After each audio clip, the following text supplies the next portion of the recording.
Hola, ¿qué tal? ¿Cómo creen que serán los trabajos del futuro? ¿Creen que los jóvenes están preparados para esos nuevos modelos de negocio, además teniendo en cuenta que algunos de ellos ni siquiera todavía existen? Pues bien, de este futuro laboral y de la relación empresa-educación vamos a hablar en este programa. Como siempre, nos encontramos en las instalaciones de Casby International American School de Tres Cantos y para hablar de este tema contamos con Jorge García. ¿Qué tal? Bienvenido. Bien. Es director del Instituto de Micro y Nanotecnología. Es así, ¿no? Correcto. Sí. ¿Qué tal? Bienvenido. Muy bien, muchas gracias. También nos acompaña Ana Isabel Domínguez, tutora de bachillerato y profesora de biología aquí en el colegio, en Casby International American School de Tres Cantos.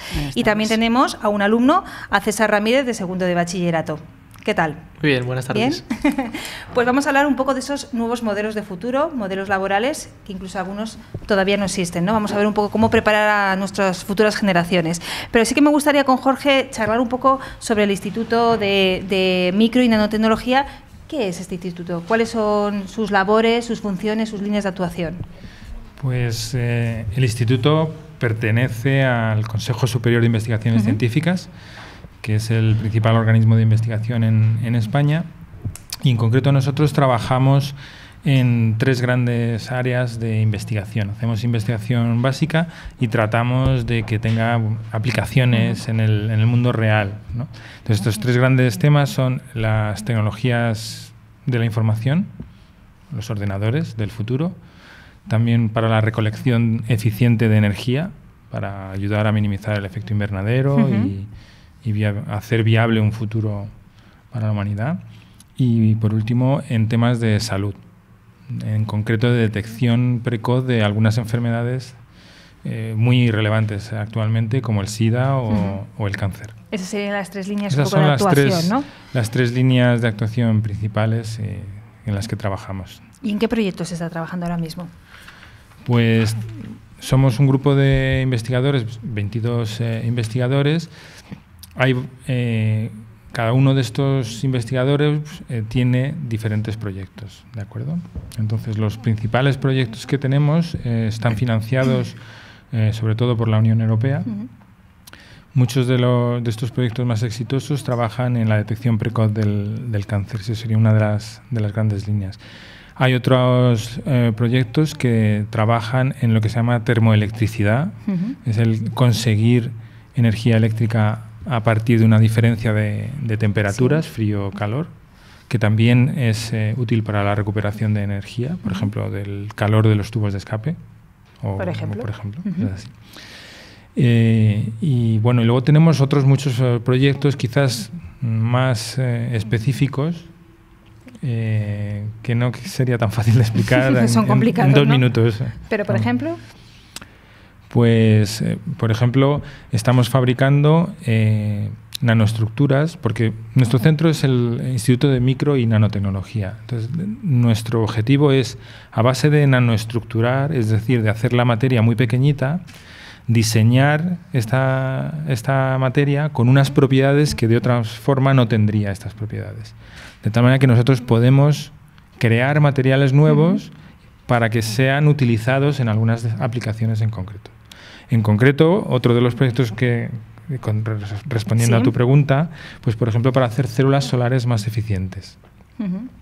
Las células solares están formadas de diversas capas de semiconductores y a base de una ingeniería de materiales adecuada y haciéndolo de manera inteligente se puede conseguir que sean más eficientes. Claro. Pues suena muy bien todo, la verdad. Suena muy bien. Y yo creo que será la base un poco de trabajos del futuro, ¿no? Ya que ese es nuestro tema hoy central del programa, ¿no? Claro, el futuro de la humanidad pues depende mucho de los desarrollos tecnológicos y de la investigación básica que se haga hoy en día. Y justo ahí es donde estamos nosotros, en la frontera del conocimiento. Claro, y trabajando en ello. Bueno, nos acompaña, como decíamos, también Ana Isabel, tutora y profesora de biología, y César Ramírez, alumno. César, ¿tú qué quieres ser cuando seas más mayor? Me gustaría ser médico. ¿Médico? Sí. Especialidad no la sabemos todavía, no la sé, ¿no? Todavía no la sé. ¿Y por qué quieres ser médico? Mis padres son médicos los dos y me gusta lo que hacen y lo que me cuentan. No sé, mi madre es anestesista y mi padre traumatólogo y por lo que me cuentan y por lo que hablan en casa, pues sí que me gusta bastante lo que hacen. Además, una medicina ya adaptada a los nuevos tiempos, ¿no? O sea, mucho más desarrollada, ¿no? Con nuevas tecnologías, ¿no? Que siempre mejoren, ¿no? Esa labor. Sí, es verdad. Es así, de acuerdo. ¿no? Ana Isabel, ¿cuáles son los trabajos del futuro? ¿Cómo se preparan a los chicos para que lleguen bien preparados a esos trabajos? Que, como decía antes, algunos ni siquiera existen todavía, hay que prepararles. Pues ya me gustaría saber cuáles son, pero lo que pasa es que ahora mismo ya sí que tenemos unas pequeñas líneas o pautas. Sí. Jorge nos estaba diciendo unas de las más interesantes. El trabajo del futuro pasa como por la tecnología en primer lugar. Es decir, hay un cambio metodológico, siempre la ciencia tiene que ir de la mano de la tecnología y eso va a ser fundamental. Además, un cambio también de prioridades. Ya no es el conocimiento totalmente teórico, sino el conocimiento aplicado y el conocimiento siempre de capacitación, pero de acción.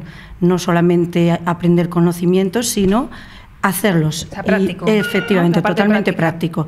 Y eso es lo que va a requerir cualquier trabajo que ocurra que necesitemos para el futuro. Para el futuro, ¿no?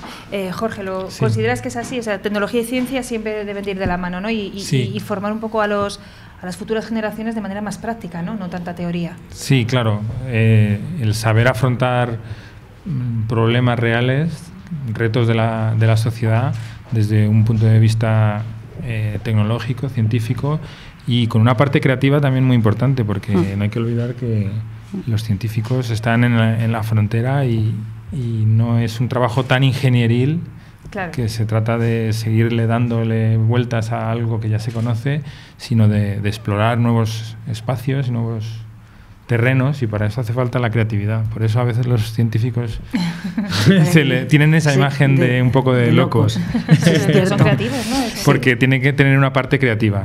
Claro, es así. Una combinación bastante equilibrada, y que a veces es difícil de encontrar, entre una persona que sea metodológica, que sepa seguir un método, que sea sistemático, pero además tiene que tener esa inquietud de hacerse las preguntas y de saber salirse del camino de vez en cuando. Claro, y ser creativo Y ser por creativo. otras vías, es así.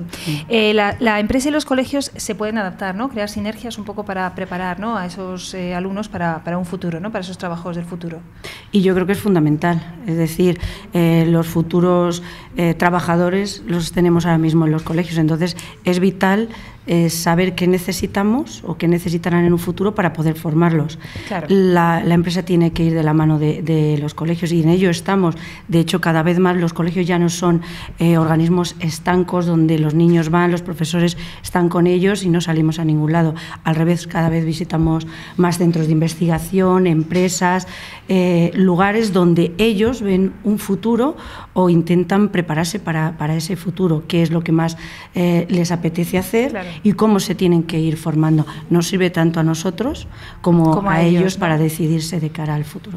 César, ¿es así? ¿Tú sientes eso? ¿Sientes que aquí te están preparando un poco para esos trabajos del futuro, ¿no? Y como decía Ana Isabel, visitáis sitios, empresas, ¿no? Y os podéis hacer un poco una idea, ¿no? De lo que queréis hacer. Hace poco, de hecho, estuvimos en el colegio Casby de Villaviciosa y vinieron un montón de universidades, un montón de representantes de universidades y nos explicaron cada uno, pues, en qué consistía, pues, la metodología de cada universidad, que se basaban principalmente cada universidad y pues nos recomendaban cada uno, pues diferentes pautas que debíamos seguir para acabar en sus universidades, etcétera. De hecho, dimos nuestros datos y nos pasaron un montón de información por correo, nos hicieron llamadas telefónicas para informarnos sobre todo esto. Claro, y tú ahí pudiste ver un poco, ¿no? Sí. Si tú quieres estudiar medicina, Claro, un poco sí. las universidades en las que puedes formarte, ¿no? Sobre todo miré en la Universidad Autónoma, que es la que más me interesa, que es la que más cerca de casa me pilla, y pues sobre todo miré en esa universidad información y tal. Bueno, en cualquiera de ellas vas a tener que estudiar mucho. Sí, Para médico, mucho. Sí, es verdad. Eso lo sabes, Sí. seguro. Bueno, ¿y qué perfiles van a ser los más solicitados? ¿Cuáles creéis? Por las empresas. Pues yo creo el perfil sobre todo porque la información ya la tenemos casi a un clic, es decir, todo el mundo lleva una tablet, lleva un iPad, lleva un ordenador, un teléfono. Entonces, la información básica, los conceptos básicos los tenemos, pero hay una serie de prioridades, lo que decía, aplicada a la tecnología, y sobre todo también para mí el perfil es un perfil de alumno muy que sepa trabajar en equipo, que tenga una mentalidad muy abierta, que sea capaz de intentar ver distintas vías por las que puede ir tirando Y el trabajo en equipo es fundamental, puesto que yo creo que nuestros alumnos van a tener que moverse mucho. Yo creo que nosotros éramos o más estancos, es decir, nos quedábamos prácticamente en poquitas empresas a lo largo de nuestra vida laboral. Ellos van a tener que moverse tantísimo que uno de los valores es ese trabajo colaborativo, ese trabajar con distintas personas de distintos ambientes, distintos países. Eso va a ser fundamental. Y aplicar de nuevo la ciencia, la tecnología en ese desarrollo profesional para poder indagar, poder explorar nuevos conocimientos. Nuevas vías. Sí. Es verdad que ha cambiado un poco el concepto, ¿no? Antes teníamos un trabajo para toda la vida y ahora no, ahora es más fácil pues moverse de una empresa a otra, ¿no? La movilidad geográfica, todo eso va a ser importante, ¿no? En un futuro. Para estar en la primera línea de tanto investigación como en cualquier campo de tu vida, necesitas moverte, necesitas ver otras cosas, otros proyectos.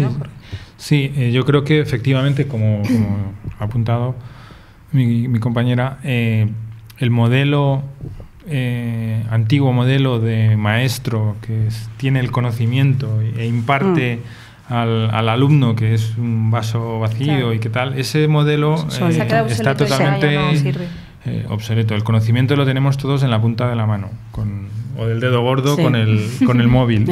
Y realmente lo tenemos todo, y los chavales tienen sus iPads o lo que sea y lo tienen ahí.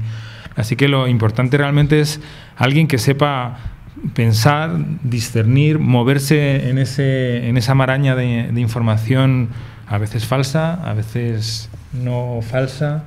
Y claro, eso es muy difícil, me imagino, de enseñar, pero el saber resolver los problemas con esa información a través de un trabajo también colaborativo, imaginativo, yo creo que ese tipo de perfiles es lo que se va... Sí, sobre todo enseñarles a dudar de todo lo que... Yo creo que la curiosidad hay que promoverla, y el enseñarles a dudar de lo que les dices, no es que les vayas a decir nada mentira, pero ellos tienen que aprender a procesar esa información. Es decir, lo que decía Jorge ahora mismo, no es que tenga que cambiar el alumno, es que el profesor ya tiene que cambiar. Nosotros ya no somos los profesores que nosotros teníamos. No quiero decir ni mejor ni peor, pero no sirve el profesor que llega al aula, suelta sus conocimientos y se marcha. Ese tipo de profesor ya no existe sirve. O no debería existir, no va a existir. Dentro de unos años eso ya no será así. De hecho, hoy en día, los que vamos un poquito más para adelante, ya nuestras clases ya no son así. El alumno es parte vital y parte activa de ese proceso de enseñanza-aprendizaje, porque además ellos tienen mucho más potencial del que nosotros creemos. Lo que pasa es que si nosotros no le dejamos expresarlo, se acomodan. Y eso requiere que sus valores, sus capacidades, sus talentos no salgan a la superficie. O sea, eso es lo que tenemos que potenciar, efectivamente. César, ¿es así? ¿Es difícil moverse con tanta información que tienes alrededor? Sí, y yo también estoy de acuerdo con lo que ha dicho mi profesora Ana. Y es que es muy importante potenciar pues la creatividad de cada alumno y dejar pues que expresen sus talentos y sus aptitudes, y no tanto seguir una metodología ya pautada y ya estructurada, sino que es importante eso, dejar que el alumno se exprese libremente también. Y también el trabajo en equipo, como han dicho, me parece muy importante, y que en un grupo cada uno aporte sus conocimientos y su forma de ser también me parece muy importante para el avance, que es lo que hoy en día pues buscamos. Me parece muy importante. Y además el trabajar en equipo, siempre pensamos, a lo mejor es para el que va un poquito peor, se acerque al que va, tiene muy buenas capacidades. Y yo siempre lo veo al revés.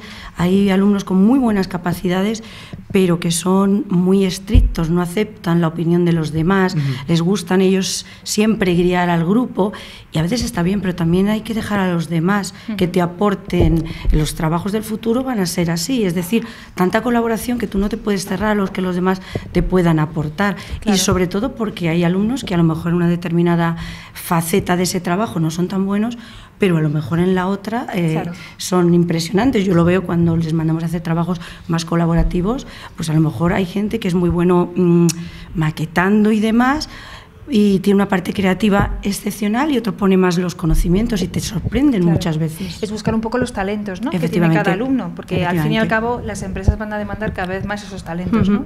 Sí. Es así. No sé si pasa un poco también en el instituto, ¿no? Cada uno tendréis un talento diferente, ¿no? Cada investigador. Como en cualquier empresa o entidad, es básicamente un grupo de personas y cada uno tiene sus propiedades, su manera de ser y de funcionar. Y lo que realmente tiene valor es el saber sacar lo mejor de cada uno, no pedirle al que es bueno haciendo fotografías, pues que se ponga a hacer matemáticas y de una manera en que todos sumen. Exactamente. Eso es difícil, pero ese es yo creo que el nuevo modelo, que va por el modelo colaborativo. Cuesta más trabajo intentar, en vez de preparar una clase y voy a soltar unos conocimientos, ver cómo puedo hacer que los talentos de todos los niños se puedan manifestar. Para nosotros también es mayor trabajo claro. Y un mayor reto, pero al final consigues que todos saquen lo mejor de sí mismos, que es lo que al final es ser profesor, claro. ¿no? Y supongo que los alumnos lo agradeceréis, ¿no? Que sea así, ¿no? Sí, yo sé que es complicado que pues diseñar una manera de enseñar a los alumnos en la que cada uno pueda expresar sus talentos y sus aptitudes sin seguir una metodología marcada, pero es lo que hay que intentar, es lo que yo creo que hay que intentar, que cada uno exprese su creatividad y sus talentos y que todos ellos pues se sumen y que cada uno pues pueda aportar lo que él sabe para el beneficio de todos. Claro. Sobre todo que en ciencia la pequeña aportación de un alumno que te parece que no va a ser muy potente, a lo mejor esa pequeña aportación te abre una línea de investigación que tú no te habías planteado. Claro. Por lo tanto, en ciencia, lo que decía, esa audacidad que hay que tener, pues es vital. Yo creo que es vital. Sí, sí. Luego otra cosa que está cambiando mucho es la manera en que las nuevas tecnologías nos están afectando al modo en el que trabajamos y en el modo en que vivimos, y que cada vez todos los cambios van siendo más rápidos. Entonces, cada vez más, sí, claro. Sí, eso está claro. El tratar de las nuevas escuelas enseñar a que las personas sean flexibles para que sepan adaptarse a los cambios para los cuales el cerebro humano no está preparado, porque nosotros hacemos extrapolaciones siempre lineales, y los cambios que sufrimos son normalmente exponenciales, ¿no? Entonces, al principio te parece que va muy lento los cambios y puedes desilusionarte, pero cuando te quieres dar cuenta ya ha despegado, ¿no? Ha ese despegado cambio y ya totalmente. Va todo rodado. Entonces, en que las nuevas generaciones sepan adaptarse con una gran flexibilidad mental y social a los cambios continuos. Todos esos cambios es muy importante, claro. Claro, pero para eso es verdad que tiene que haber un cambio de mentalidad de todos, ¿no? De colegios, todos, empresas, estudiantes, todos. todos, ¿no? La sociedad en general. Esto va en cadena, vamos, unos dependemos de los otros, y la labor del profesor ahí, pues sí, es fundamental para bueno, pero yo creo que se está consiguiendo, ¿no? Yo creo que poco a poco se está trabajando en ello y... Sí. Porque al final hemos visto que todos, unos dependemos de los otros. Si nosotros no formamos a buenos trabajadores, la empresa se queda sin un trabajador potente para después al final salir adelante. Por lo tanto, nos necesitamos todos. Sí, no hay que tener, como decía Jorge, miedo al cambio. Los cambios existen y los nuevos desafíos. No hay que tener miedo. ¿Qué desafíos nos esperan? Muchos. Bueno, pues los desafíos... Yo creo que todo está sobre la mesa, todo el mundo los ve cuando enciende la tele, la contaminación, el cambio climático, todas estas cosas que no hace falta explicársela a nadie y son retos que hay que afrontar, ¿no? Pero yo soy tremendamente optimista, súper optimista, y creo que además no es un optimismo infundado, sino creo que todos deberíamos pararnos a pensar que en 200 años, como lo explica Hans Rosling, que es un divulgador excelente, en 200 años la esperanza de vida media del planeta, de todo el planeta, macroeconomía, ha pasado de 50 años, lo cual muchos desde aquí probablemente estaríamos ya en otro sitio, a prácticamente 70 años. O sea, que ha evolucionado mucho, claro. Entonces, todo el mundo vive mejor, pero todo el mundo. Y eso es gracias a la ciencia y a la tecnología. Pues, que es su expresión aplicada. Sí, efectivamente. Pues César, te queda un buen futuro, por lo que veo. Vamos evolucionando mejor. Sí, mejor sin duda. Sí. No hay que tener miedo. No. Yo creo que muchas veces se cae en el catastrofismo. Y no debe ser así. Y no es así. No Claro. es así. Y bueno, ¿cómo ves tu futuro, César? Ya para terminar. Yo pues lo veo... Muy brillante lo veo yo. Ojalá. Sí, porque me han dicho que además de médico te encanta el deporte. Me encanta el Practicas deporte. varios sí. deportes, o sea que... Practico varios deportes, sí. Practico fútbol, judo y atletismo, me encanta. Sí. Pues mira, puedes aplicar la medicina un poco al deporte, Sí, por sí, ejemplo. es una buena idea, es una buena idea. ¿Cómo es el futuro?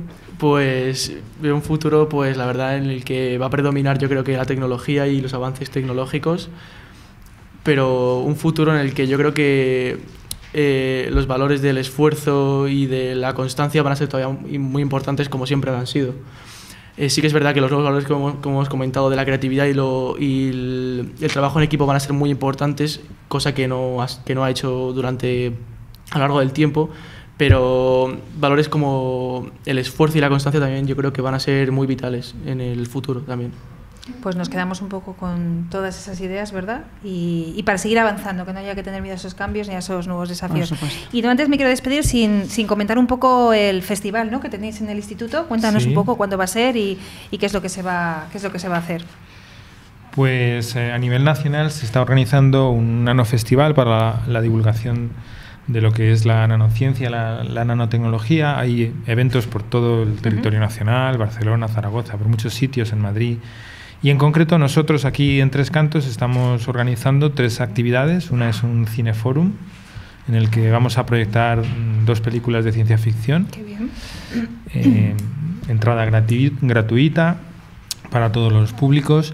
Y luego tendremos un panel de expertos, un filósofo, un escritor, algún científico, y haremos los típicos comentarios de la película y de cómo algunas tecnologías pueden influir en la sociedad del futuro. Yo creo que va a ser muy interesante y muy bonito. Luego tenemos un taller que realmente es para que las personas vengan, también grandes y pequeños, a nuestro centro, nos conozcan de primera mano, y allí nosotros le vamos a explicar qué es esto de la nanotecnología, ¿Qué es lo que hacéis? lo que en el hacemos, instituto? hacemos muchos Qué experimentos muy divertidos con cosas que explotan o que Para levitan, tocar, ¿no? Para tocar, ser- que siempre está muy bien, y es una manera de despertar la curiosidad de la gente joven. Y luego también tenemos un concurso de nanorrelatos, 200 palabras para expresar Pues una fenomenal. pequeña Pues campo. hay que la gente vaya, ¿verdad? Aquí Y esto sí va a ser en todas en estas mayo y actividades. abril. En mayo y abril, perfecto. Pues nada, espero que asista mucha gente y así pueda conocer un poco la labor que desarrolláis. Muchísimas gracias por habernos acompañado y hablar de esos trabajos del futuro. Muchas gracias. Muchas gracias. Gracias a ti. Y nosotros nos despedimos, pero antes recordarles que el próximo sábado 10 de marzo se vuelven a celebrar una jornada de puertas abiertas aquí en el colegio, en Casby International American School de Tres Cantos, para que vengan y conozcan un poco el proyecto educativo con el que se trabaja aquí. Sin más, nos despedimos. Que pasen buena semana. Hasta luego.